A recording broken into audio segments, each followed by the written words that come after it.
Eu estou rindo porque tem umas coisas muito interessantes que as mulheres trazem e eu fico me questionando como é ser mulher com essa percepção. Às vezes elas me dizem assim, eu queria ser homem, ou é tão vantajoso ser homem. Isso é uma conversa que sempre aparece.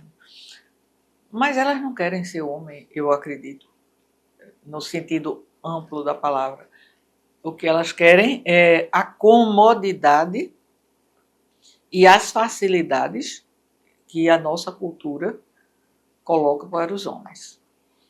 Então, as mulheres vivem numa luta constante de dizer eu quero ser alguém e poder ser esse alguém. E isso traz uma coisa tão, eu diria, inadequada na percepção dos homens, alguns, naturalmente, eu estou falando pela média, e eles dizem assim, mulher quer ser igual a homem. Não, meu amigo, não. Mulher quer ser. Ela ser como ela é. Ela ser e poder ser. E se ela tem um poder ser, ela tem um poder sobre ela. Ela tem o autoconhecimento, que vocês vão me escutar durante muito tempo eu tocando nesse ponto, porque é o ponto de partida para qualquer outra situação.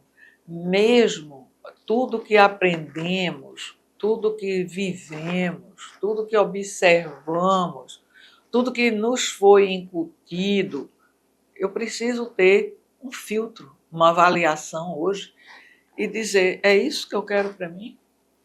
É assim que eu quero ser? Então a mulher vem lutando por um lugar sociocultural, familiar e eu diria até pessoal durante muito tempo.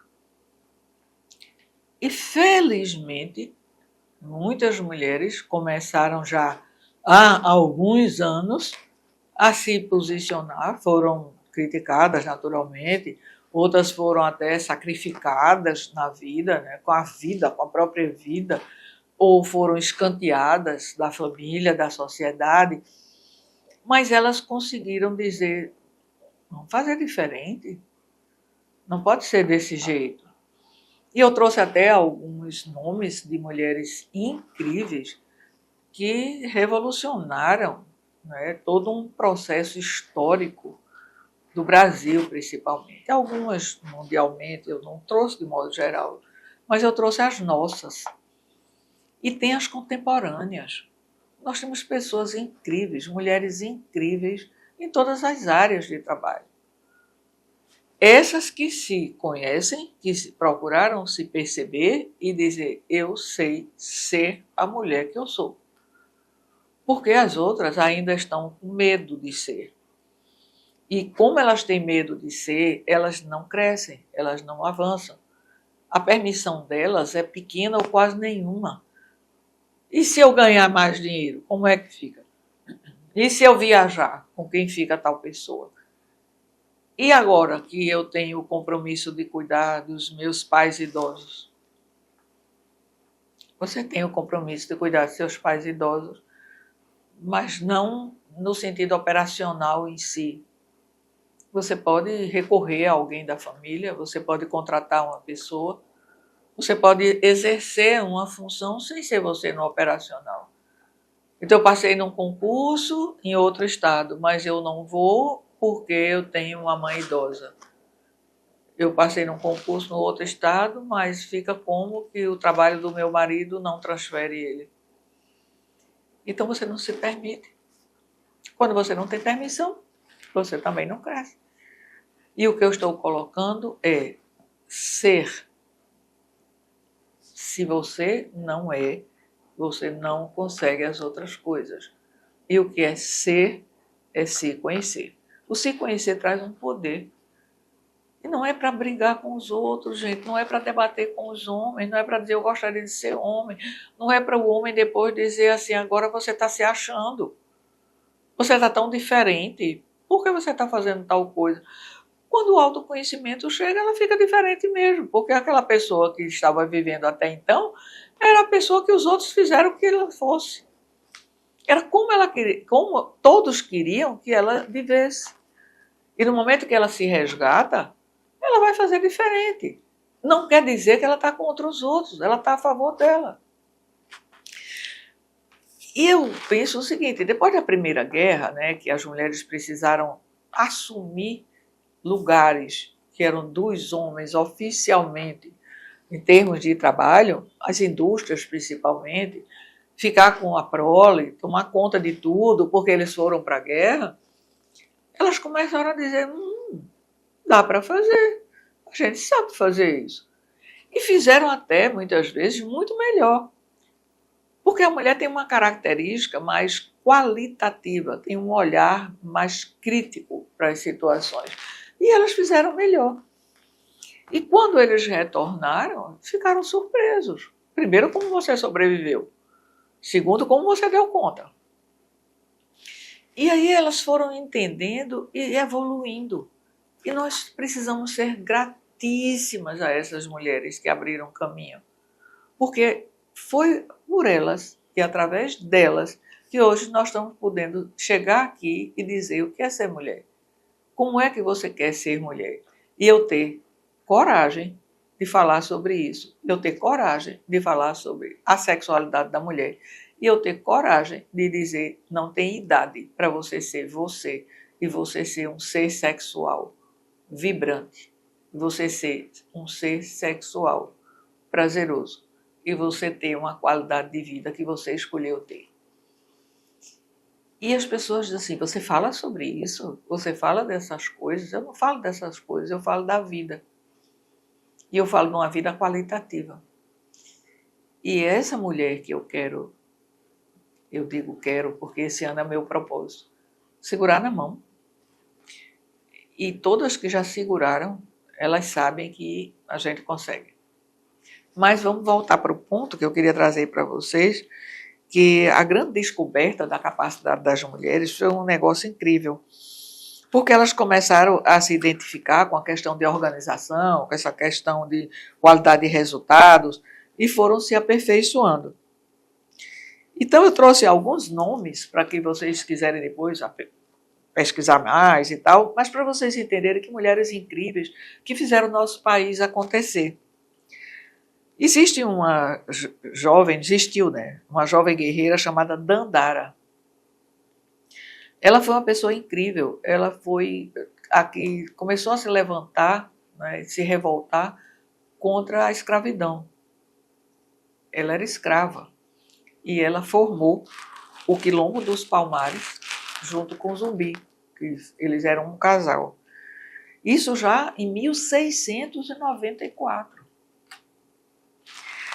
A gente tem também Nísia Floresta, que foi uma educadora de uma outra época, mas foi é daqui do Natal, né? Nossa conterrânea, nossa contemporânea, assim, nossa convivente de região.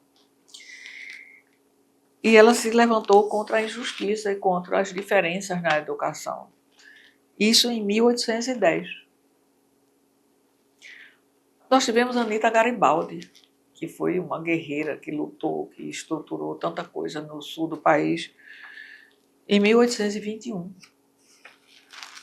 Nós tivemos Chiquinha Gonzaga na área da música, não só na área da música, mas no comportamento feminino que ela começou a mostrar, a mulher pode. Em 1847.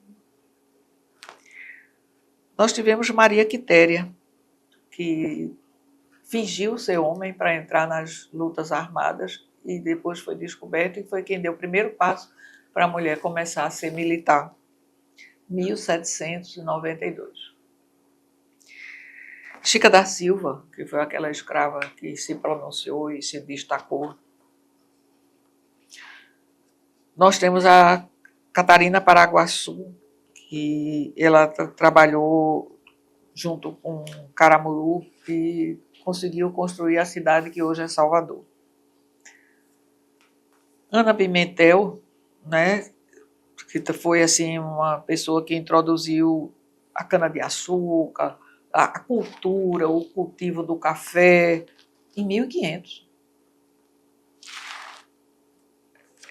Maria Tomásia Figueira, que foi também abolicionista, cearense, em 1826. E ela formou essa sociedade abolicionista já na época. E outras, como a Princesa Isabel, Tarsila do Amaral, Maria da Penha, né? Graças a ela, nós temos agora uma lei que mostra o que é realmente que a mulher precisa saber sobre ela, que fala de violência, que fala de abusos, que faz com que a mulher entenda que eu vivo muitos abusos no meu dia a dia, independentemente de ser sexual. Porque de todos os abusos, e todos recaem no emocional. Nós tivemos Nilce da Silveira, uma mulher incrível que revolucionou a psiquiatria no Brasil.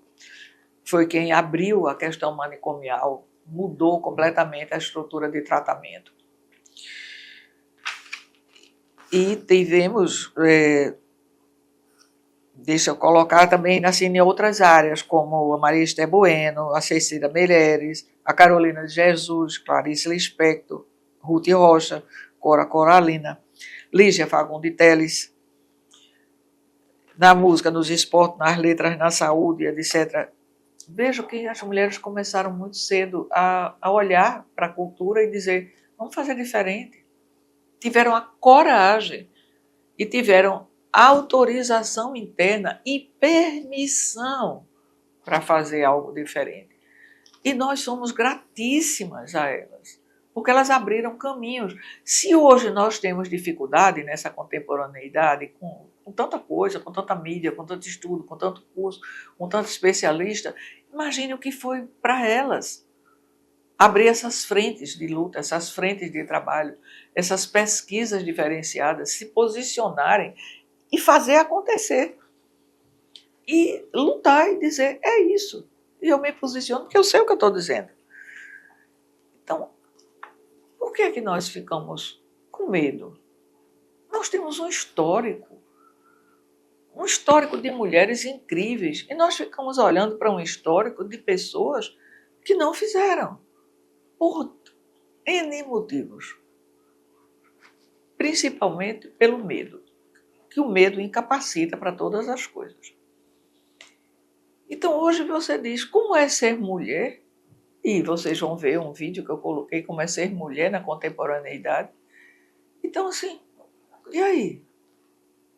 O que é que você está fazendo com você? Então esse ano é o nosso projeto, Ser Mulher. Convido todas vocês para participarem junto comigo desse propósito de fazer com que as mulheres compreendam toda a capacidade que elas têm, como é que elas podem ser, independente de todas as pessoas, e que poder é esse que elas têm, nas devidas proporções, de acordo com as características de cada uma, mas que tenham projetos e propósitos para a vida. Não gostaria de continuar escutando que, se eu tiver oportunidade em outro momento, se eu tiver outra vida, eu quero ser homem. Não façam isso. Estão convidadas. 2025 é o nosso ano para ser mulher.